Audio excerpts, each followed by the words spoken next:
Good morning. আজকের সকালটা শুরু করলাম এক কাপ চা দিয়ে। যদিও বা ৯টার সময় ঘুম থেকে উঠেছি, মা এদিকে রান্নাবান্না শুরু করে দিয়েছে। আমি এসেছি কালকে, আজকেই ফিরে যাব। কিন্তু তার আগে একটু বিশালে যাব, তারপর বাড়ি এসে খাওয়া দাওয়া করে মামার বাড়ির উদ্দেশ্যে রওনা দেব। সেই জন্য ব্যাগপত্র একেবারে গুছিয়ে রেখে দিয়েছি, কারণ বাড়ি ফিরে তাড়াহুড়ো করে গোছাতে পারবো না।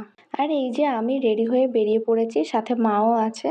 আসলে আজকে মামার বাড়ি ফিরে গেলে পুজোর সময় ছাড়া আর মাঝখানে আসা হবে না, সেই জন্য আজকেই শপিং করতে বেরিয়ে পড়লাম। আমার মূলত বিশাল থেকে শপিং করতে ভালো লাগে, কারণ এখানে রয়েছে হিউজ কালেকশন, যেখান থেকে আমি আমার পছন্দ মতো ড্রেস অ্যাফোর্ডেবল প্রাইসে পেয়ে যাই।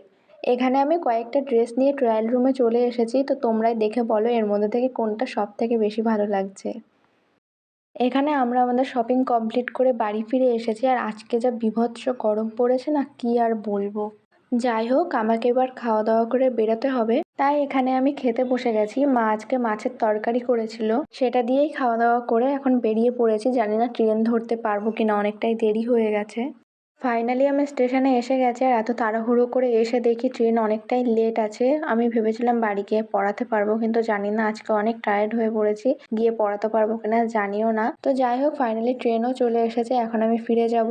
তো আজকের ভিডিওটা এই পর্যন্তই। দেখা হচ্ছে নেক্সট ভিডিওতে। ভালো লাগলে লাইক কমেন্ট শেয়ার যা যা আছে করে দেবে, খারাপ লাগলেও করে দেবেন। Tata, by.